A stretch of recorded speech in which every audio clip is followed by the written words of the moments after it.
situación de Venezuela. ¿Mm? Venezuela es un país que viene sufriendo eh, una situación muy dura a partir de un ataque de Estados Unidos, bloqueos y encontrarse con un desplazamiento y secuestro de su presidente, Nicolás Maduro, que te puede gustar o no te puede gustar, pero era el presidente electo de los venezolanos. No estamos nosotros para decir quién tiene que elegir en Venezuela el pueblo venezolano de presidente. Y queríamos hablar porque todos hablamos a través de medios que no están en Venezuela. Y al son del 23 de Caracas, ¿m? En la representación de Juan Contreras, es un colega que está en Venezuela y que nos puede contar un poco la realidad venezolana en este devenir donde Delcy Rodríguez quedó a cargo de la presidencia. Muy buenos días, Juan. Manuel Parola, Julio Leiva te saludan desde Rosario, Argentina. Muy buenos días, un cordial saludo para ustedes y también para los usuarias y usuarios que están sintonizando a esta hora esta prestigiosa radio. Nos gusta hablar siempre con colegas que tienen una mirada crítica o de crítica no desde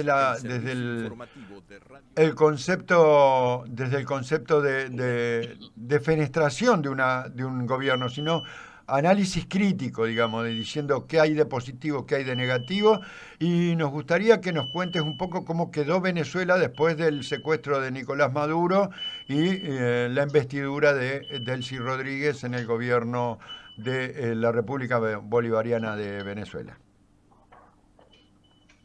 Ujú. Lo primero que habría, digamos, que decir es que el 3 de enero lo que sucedió en Venezuela fue un acto de guerra, pues. O sea, bombardear, invadir a Venezuela el 3 de enero, eso fue lo que llevó a cabo el imperio norteamericano, ¿no? Un Ujú. acto de guerra contra la República Bolivariana de Venezuela. Y eso se manifiesta, eh, digamos, Venezuela tuvo una derrota militar táctica, ¿no? Sí, sí. Es decir, perdimos una batalla, más no la guerra. Lo que nos dice a nosotros que a partir del 3 de enero, pues las cosas cambiaron. Entonces la diplomacia, la presión que ha ejercido el imperio en ese momento, pues podemos decir los cambios que se han sucedido tienen que ver con ese ataque militar. Lo cierto de todo esto es que yo creo que queda, o creo no, estoy convencido que queda al descubierto las verdaderas intenciones del imperio norteamericano, que en principio utilizaron una narrativa del cartel de los soles, cosa que la misma justicia norteamericana ha dicho que eso no existe, que ese cartel no existe. Y que cuando lleguen a Venezuela, pues tú no viste un informe detallado de que, bueno, aquí agarraron tantos kilos, nada de eso. Lo que vimos, o sea, ellos deben de decir, desmantelamos, hicimos esto, no. Ellos dijeron, bueno, estamos aquí y tenemos un plan para Venezuela que tiene tres fases. La primera fase, ellos hablaron de evitar el caos, la estabilidad, y en ese momento el señor Trump desde un avión dice que no pase lo que pasó en Irak. Es decir, ellos están jugando a que no se convierta el caos en Venezuela como pasó en Irak, que luego tuvieron que salir porque no pudieron soportar, digamos, la defensa del pueblo iraquí. Claro. Y pudiésemos decir en este momento que esa misma estabilidad nos sirve a nosotros dentro de las tareas que estamos haciendo, digamos, estabilizar el Estado y estabilizar el gobierno.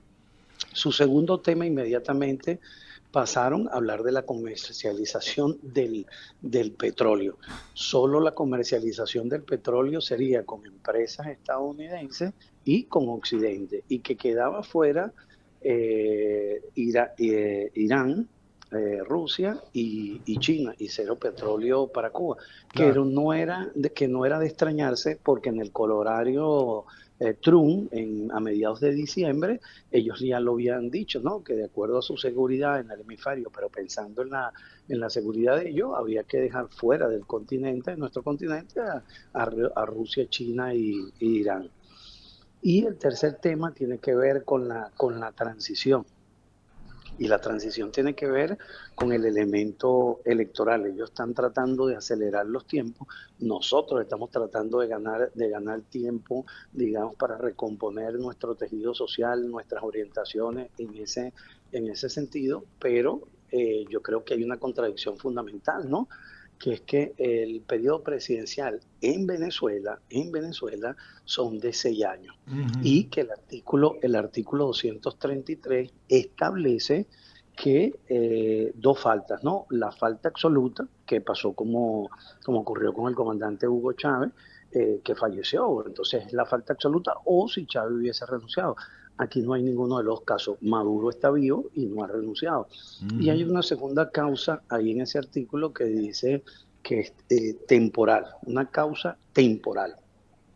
Entonces pudiésemos decir, porque la ley también es interpretativa, y hay una sentencia donde el Tribunal Supremo de Justicia establece que la persona encargada de la presidencia es Delcy Eloína Rodríguez Gómez, porque era la vicepresidenta y está encargada en este momento porque hay una falta temporal, que la palabra que voy a utilizar ahora, que es forzada, no la establece, pero la ley también está sujeta a la interpretación. Entonces podemos decir que hay una falta temporal forzada porque el presidente Nicolás Maduro, que fue electo por la mayoría de todos los venezolanos el 28 de julio del 2024, está secuestrado y el presidente se declaró prisionero de guerra, es decir, es un rehén del imperio norteamericano en este momento. Eso es lo que ha ocurrido en Venezuela.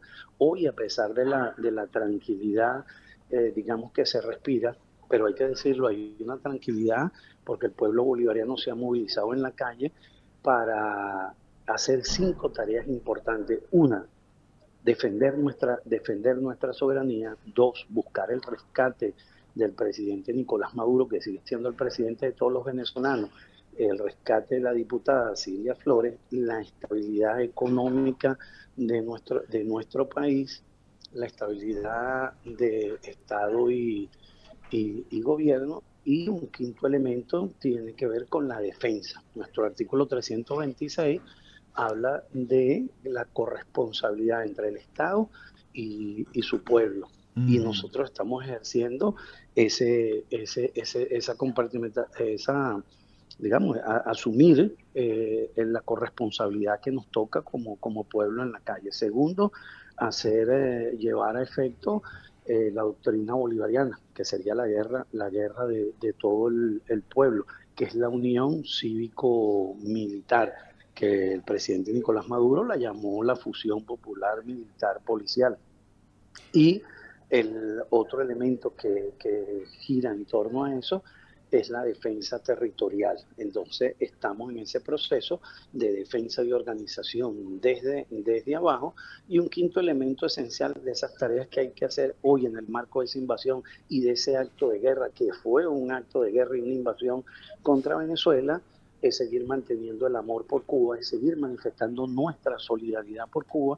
Es decir, que hay 6 tareas importantísimas que el pueblo, desde la resistencia, desde la movilización de los sectores populares, que hay que decirlo, el 28 de julio del 2024, cuando reelegimos nuevamente al presidente Nicolás Maduro, lo hicimos en el marco de una oferta que nos hizo el comandante Hugo Chávez, que era construir el Estado comunal como la vía a la transición para lograr el socialismo bolivariano, y le puso nombre y apellido. Y hoy resistir desde el barrio, resistir desde la fábrica, resistir desde las aulas de clase de los estudiantes, resistir desde nuestras zonas indígenas, quiere decir que hay que seguir levantando el Estado comunal, que hay que construir las comunas, que los consejos comunales, el embrión fundamental desde el pueblo, en la calle, de los sectores populares, para resistir esta embestida del imperio norteamericano. Buenísimo. De alguna manera, y si yo podría decir desde mi lugar lejano, una síntesis, Juan, es la transición hacia Delcy Rodríguez termina siendo no para desconfiar, a pesar de las relaciones diplomáticas que se tratan de establecer como equilibrio con el gobierno de Estados Unidos, sino sobrevivir para pelear otro día, ¿no? Por supuesto, es que falta mucha agua que correr en todo conflicto, digamos, desde el punto de vista bélico, y podemos ver lo que hoy sucede en el mundo. Podemos ver lo que la guerra entre Ucrania y Rusia, en el marco de esa guerra, hubo un punto de sentarse para intercambiar los presos. Los rusos entregaron los presos ucranianos y los ucranianos entregaron los presos rusos que tenían y comenzaron una conversación. El genocidio, porque no podemos decir que hay un conflicto entre los árabes y los israelíes o que hay una guerra entre los árabes y los israelíes. No, lo que hay es un genocidio, se puso en marcha y en el marco de ese genocidio se sentaron para intercambiar presos. Bueno, lo mismo, nosotros hemos sufrido una derrota militar en este momento y necesariamente tenemos que sentarnos a negociar. No estamos en la mesa, digamos, en nuestro mejor momento, y tú sabes que es un juego, hay que explicárselo bien a la gente, un juego diplomático de debate, de discusiones, de imposiciones y de defensa. Eso está dado para el poder constituido, para quienes hoy nos están dirigiendo, pero el pueblo tiene su propio papel. Este pueblo que dijo basta y echó a andar un hermoso proceso hace 27 años y que lo ratificó reeligiendo al presidente Nicolás Maduro el 28 de julio del 2024, sigue resistiendo en la calle, sigue movilizándose, sigue peleando por el rescate del presidente Nicolás Maduro y la diputada Silvia Flores, sigue peleando por hoy mantener nuestra soberanía en el marco de ese acto de guerra que llevaron a cabo el imperio, y que entendemos que ellos están tratando de someter a nuestro pueblo y nosotros estamos tratando de levantar y crear conciencia desde la resistencia cultural, desde la resistencia política y desde nuestros territorios. Estamos hablando con Juan Contreras del programa Al Son del 23 de Caracas, Venezuela. Y bueno, Juan, esta es la inauguración de una comunicación con una radio hermana, un programa radial hermano de Venezuela, y no va a ser la última vez, sino por el contrario vamos a tener una cotidianidad.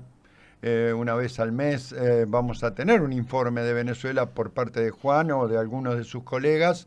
Así que te agradecemos enormemente la deferencia de poder atendernos y la claridad de tus conceptos para poder traernos otra voz que no sea la de los medios concentrados de comunicación dentro del ámbito radial en este caso.